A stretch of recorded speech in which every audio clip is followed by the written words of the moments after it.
Hey everyone, welcome back to the channel, or welcome to the channel if you are new here. So in today's video I'm going to be discussing the recent developments in regards to Harry's version of the way he spoke about Queen Camilla. Obviously then she was just Camilla. And this royal butler that has come out with his version, which is completely different. So I want to ask you guys, who do you believe? I think I know what you're going to say and what you're going to write, but write it in the comments anyway. Do you believe Harry's version, that Camilla was this wicked, evil stepmother and she had her eyes on the prize, which is the crown all along? She's narcissistic, which is what I've seen a lot of people say. Or do you believe the butler's version, where he states that Harry actually liked Camilla and was there celebrating the wedding when his father and Camilla got married, even decorating the car? So we're going to get into that, and I'm going to give you my perspective, professional, as to why I think Harry did what he did and who I believe to be true. So if you want to join me in this video where we go to try and uncover the truth, not just clickbait, not just what the mainstream media or social media presents, but the actual truth. I use my over 20 years experience in the field of being a UK therapist, where I've studied body language, behaviour, not just what's being said, but reading between the lines of what's not being said, in the hope that it can help you navigate what could be going on in your life, giving you a better understanding of how people work. So if you're still here, welcome. Go grab your cuppa, sit back, relax as we get into some tea with some therapeutic knowledge.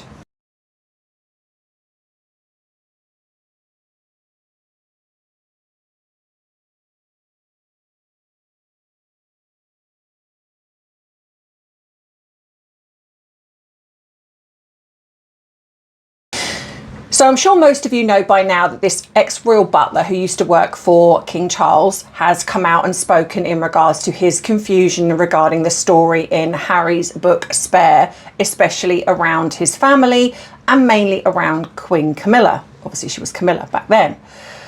And obviously I've seen in a lot of the social media platforms and mainstream media that people are a little bit confused. Like, why is he coming out now? You know, is he getting some money from this? This is all lies. He would have signed an NDA, so he wouldn't have been able to talk about anything. And I want to kind of explore that a little bit, because I think it's quite ironic that firstly we've got Harry, who has blabbed. He's actually a royal, blabbing about his family, blabbing about things that actually could have caused severe security implications for his family. But none of the cult fan base critiqued that. They were all like, yes, well done, Harry, expose your family, that's so amazing. But the minute someone else comes out, and bearing in mind that he's not exposing crown secrets, he's not divulging the inner workings of the royal family, he's just basically said they got along. Harry liked Camilla. I'm a bit confused by this whole kind of... he didn't like her, she was this evil stepmother, but of course anything that goes against the narrative of Harry and Meghan, their cult fanatics are like, no, this is all lies. But the minute, say, if this butler had come out and said, oh, I worked for the royal family and actually William and Catherine were awful people, you can guarantee that same fan base would be like, yes, well done, Butler, exposing the royal family. I mean, they're just batshit. I'm sorry, but I don't like to cuss normally on this channel, but they really are just bonkers in the absolute... If anyone's got bias, it's that fan base. They really are. And that's why I've said they behave like a cult. It doesn't matter. There could be absolute, undeniable proof. I thought I've got a hair. When you see a hair, where is it? It's probably I'm going through the menopause. I've got a chin hair. Let's be honest. Let's be real, people. I have a chin hair. I have to pluck it. So there's probably another one growing somewhere. Yeah, I'm that...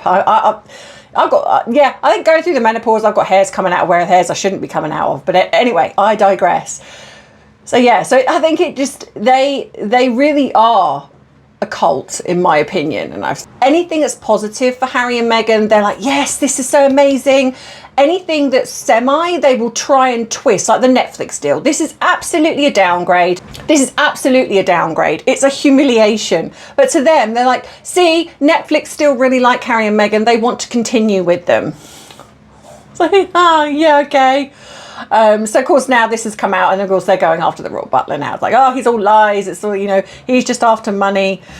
When literally all he has said is, I was actually there. Because the other thing as well, I really want to go on a rant. The other thing as well is that whenever we sort of have these arguments with the cult fan base, which to be fair is pretty much ridiculous, because it's a pointless effort, because they just won't hear anything. But sometimes when I need a little bit of humour in my life, I will have an argument with one of them, because it is very entertaining.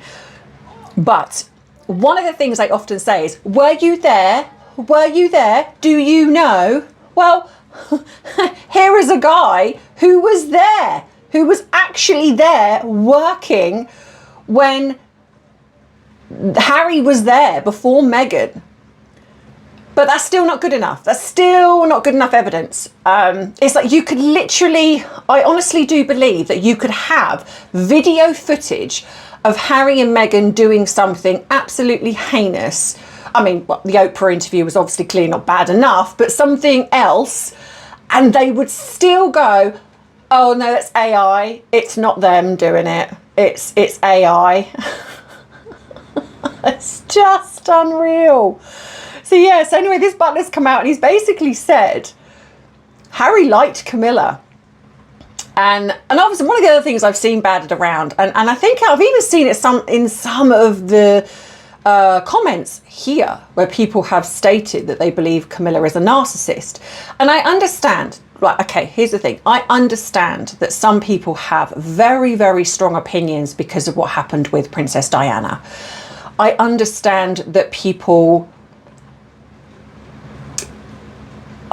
were very angry because of what Charles did with sort of Camilla and the way that Princess Diana was treated.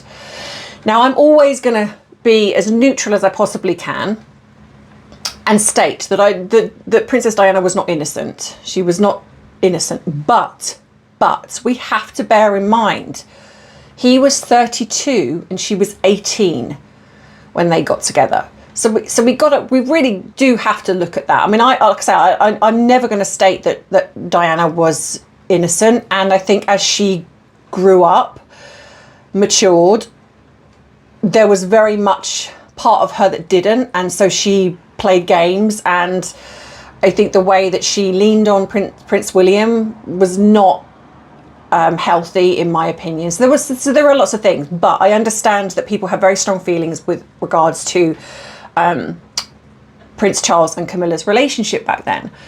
Now, again, I never ever condone an affair. I think it's wrong. I feel that you need to, if you are unhappy in your relationship and it's beyond repair, don't just have your cake and eat it and decide to, you know, fool around outside of your marriage. You should, if you've done everything you possibly can to make the marriage work and it hasn't, then walk away. You know, I understand it's difficult when there's children involved, but it's better to walk away in a healthy way, and to show children that just because two people have fallen out of love with each other and they're no longer able to live together, but they can still co-parent and be healthy individuals.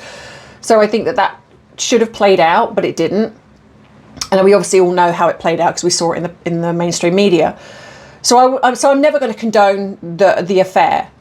I also think that it was deeply unfair for the fact that Prince Charles was in love with Camilla, Camilla was in love with him, and they were told basically they couldn't be together. I mean, that can't be easy. But again, you're an adult. You know, you're in the situation you're in. You've got to make this work. But anyway, so I understand the strong feelings involved in this. However, this has been many years later now. You know, they have made it work, and the family seem to have accepted she is now queen. And this whole debacle with Harry, I think, was just a lie.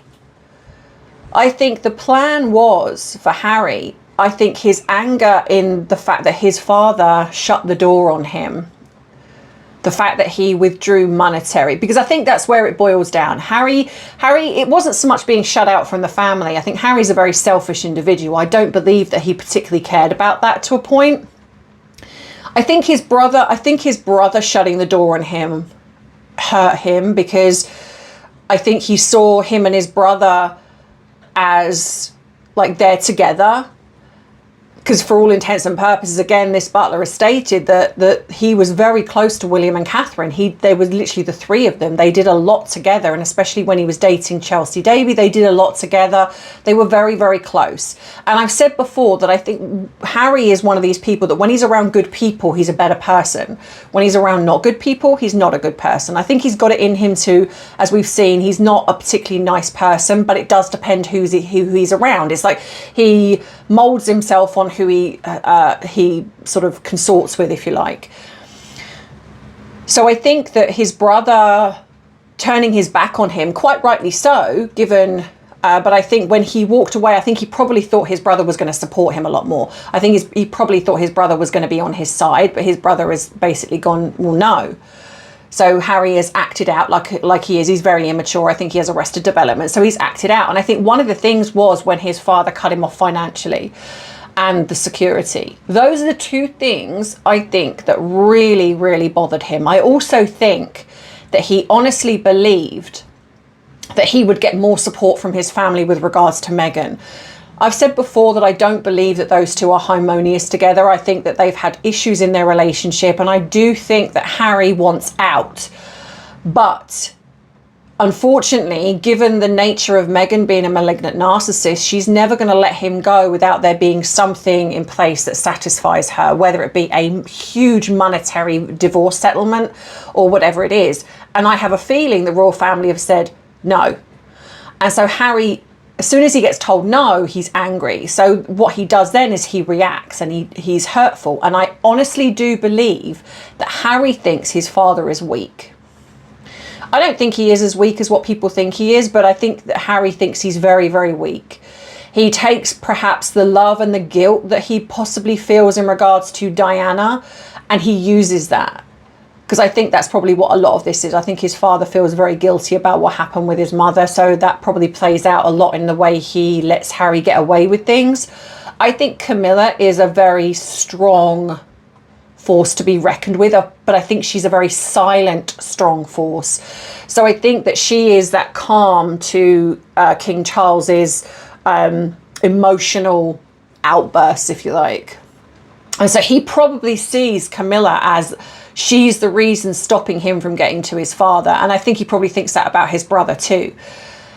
So it makes sense then that he's vilified Camilla. But what he's done, in my opinion, is he's used the death of his mother. He has used the public's support of his mother to stir up tensions again.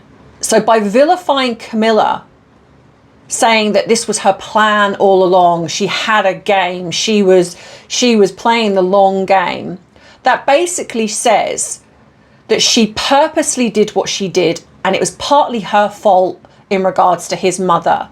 So she's to blame. So then, of course, what we saw, which is what we did see, is it then started stirring up tensions in regards to the situation, the affair, then started vilifying his father again. And Harry was responsible for that because he didn't have to say any of that, but he did. He chose to. And I think that that is the biggest thing.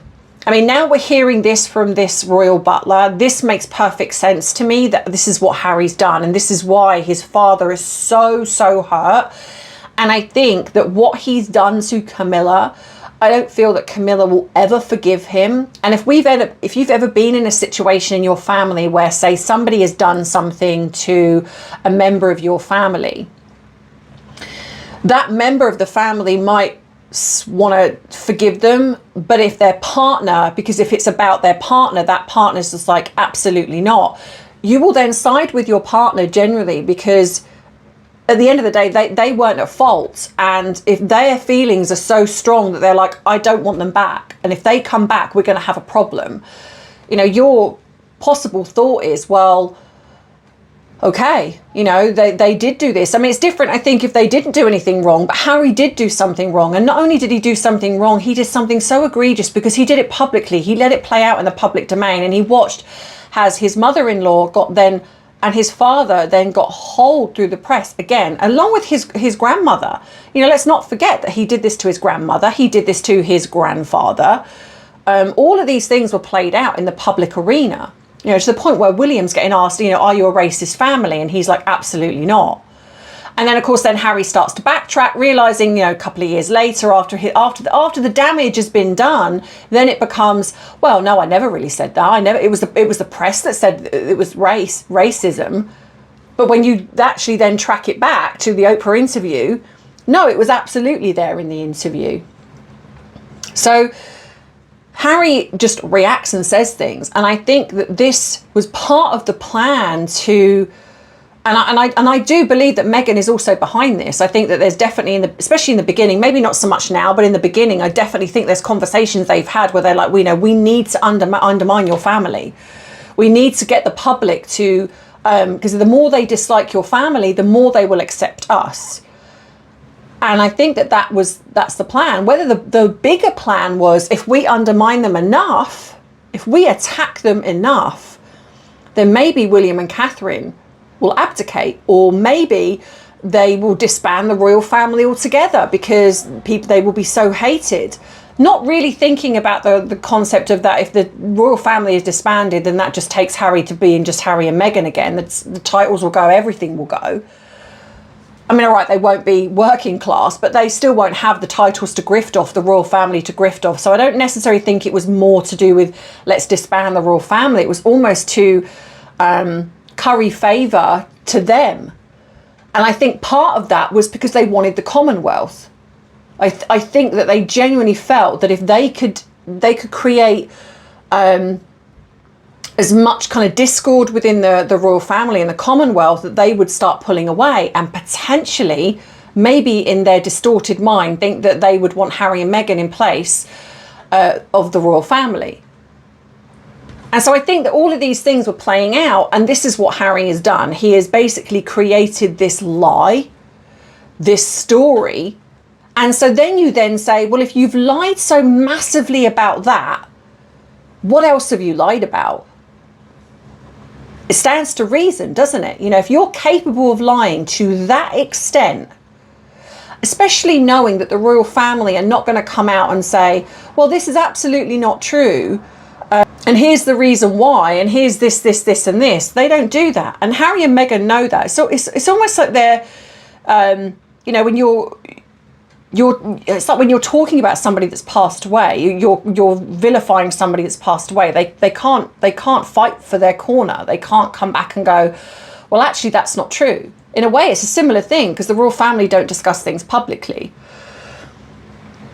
And I think that this has been the gameplay from the beginning, is to create so much discord and so much where the public don't like the royal family, that it then elevates Harry and Meghan.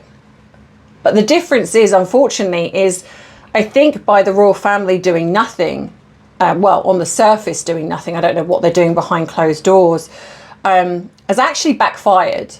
Because I think when you ignore people like Harry and Meghan, they start throwing their toys out of the pram. Now, what we've got with Harry is we've got this ridiculous childlike behaviour where he's having tantrums left, right and centre, suing people left, right and centre for just for the most basic thing. And that just makes him look absolutely ridiculous. We've got the fact that he does absolutely nothing, and like I say, and just bums around and just seems to possibly surf. I mean, not that we've ever really seen him surf. I think it's possible that he's I think he's just bumming around. That's basically what I think he's doing. And then we've got Meghan, who is utilising her social media to throw barbs at the royal family, interviews where she drops little things in, like, you know, well, you know, I've got things to say, but I just choose not to. And I think that she's, like I say, she's just doing what she does best, which is grifting. That's what Meghan does. And Harry just doesn't know what to do with himself. So when these things come out and people say, why now? Well, I do think that, I wonder if this butler did have a conversation with the royal family and said, look, you know, I kind of want to say something. And they've sort of maybe given his blessing, because he's not saying, like I say, he's not sort of exposing any trade secrets. He's just basically saying that Harry's lied. And it'll be interesting to see if Harry sues this guy. You know, is he going to sue this royal butler for lying? Because we know how Harry loves to do that. We know as soon as something comes out, Harry's like, no, that's not true, I'm suing you. And it never really goes anywhere. But yeah, so it'd be interesting to see if he does. Now, the other thing, like I say, is people have said to me, you know, do you think Camilla is a narcissist? Queen Camilla is a narcissist. And I'm going to categorically state here, no, absolutely not. She's not even someone, in my opinion, who likes, she's not even attention seeking. Now, as I've said, I don't agree with how it played out back then, but that's a different thing. But I don't even think she really wanted to be queen. I think in her mind, I actually do believe if she could have got away with not being queen, she would have got away with not being queen. But I think she did it for Charles. I think he wanted her by his side as queen. I think it was a statement for him to say, look, you know, I'm showing the people that I choose you. This is, you're my wife, I love you. This is making a statement to the people that I want you by my side. And I absolutely do believe he potentially would have gone to his sons and said, look, this is the plan, what do you think? And those two have just gone, yeah, fine. Like they did with the wedding. Yeah, absolutely fine. But the problem you have is that Harry is now using that and twisting it and turning it into something more sinister. But no, I don't believe that Camilla is a narcissist. She garners no attention, even as queen. We do not see her. I mean, you look at the difference between how Meghan behaves to how Queen Camilla behaves. Meghan, whenever she is in the public eye, even when she's with Harry, she acts as if she's the royal and Harry is just there as a handbag. Whereas if you look at Queen Camilla, she doesn't. She does things very on the quiet. She likes her charity work. She's very involved in things like that, and she only does the publicity when it's necessary. Whenever there's a state event and she's involved, again, it is more about King Charles. She never tries to grab the limelight, do interviews. It's always about her. That's classic narcissism. You know, and people saying that she's a covert narcissist. Well, no, because a covert narcissist would have come out by now. They're not covert for 20 years. They, you know, they would have displayed something by now, because especially if the queen was the angle to become queen, and even if, say, something happens, which I hope it doesn't, but something happens to King Charles, it's not that she then suddenly takes this, not like the olden days where she suddenly takes the throne and she's like, it's all me now, I'm the queen and you've got to bow. That doesn't happen. So she doesn't gain anything from this. And like I say, and she's not using it to curry favor with anybody. She's not there, like I say, just overshadowing the king and doing all of the speeches and just saying, you know, sit down, Charles. It's like, this is all about me. So no, absolutely, absolutely not. This woman is, I wouldn't even say that she's got narcissistic traits. I've not seen or heard in all the years, and I've watched the royal family for many, many, many, many years. And I've watched the royal family for many, many, many, many years. So no, I do not in any shape or form believe that she is a narcissist.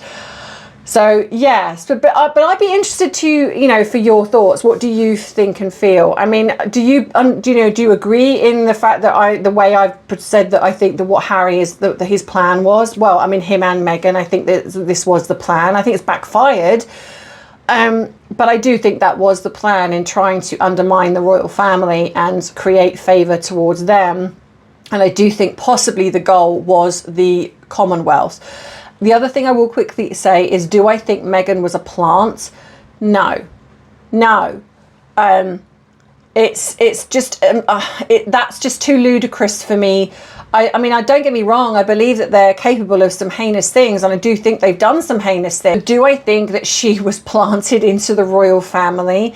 No, because she's too much of a loose cannon. Meghan wouldn't adhere to the rules of, you know, if that would mean that someone is governing her, and a narcissist doesn't work that way. They are the top. There's people beneath them, but there's no one above them, not in their eyes. So, you know, even if it was possibly orchestrated, say, if I'm going to look at the fact that someone approached her and said, oh, look, this is what I kind of want you to do. And she was like, oh, in her mind, well, okay, yeah, I'll do that because it will get me in. But there's still too many variables. There's still to the fact that, one, Harry might not have liked her. Two, the fact the royal family might have said absolutely not. So I think that, and also that means then she's got to do what she's told. But do I think that she was possibly taking photographs and sending them leaking things into the press and things like that? Yeah, absolutely I do, because I think she is the leak. I think that whereas it's possible that Meghan put in Harry's head that it was Camilla, that's possible, because she's devious enough to do that, when it was her all along. I think it was always her. Whenever these leaks were happening, whenever things were being leaked about Harry or anyone, or even about herself, where she was saying, look, this is what your family's doing, Harry, it was her all along. So I think that she's definitely the driving force here. So I don't think she was a plant. I think in the sense of somebody else putting her in, I think that she was the plant from herself. I think she had the plan, and I think it started, and I'll say this till I'm blue in the face, I think it started with Andrew. I strongly believe that he was the one she met first. She tried it with him and it didn't work. So she then formulated a plan to get back at him, but also to infiltrate. There's too many weird coincidences for that not to be true. And as I've said in my previous videos where I've covered this, it's like, you know, I was sent information that I absolutely do believe to be true. So yeah, so I do think that if she was a plant, then she's done it herself, not by somebody else. She's, like I say, she's too much of a loose cannon. And if that was also the case, what if she was a plant to undermine and bring down the royal family? Well, it's not worked, has it? So what's the point of it?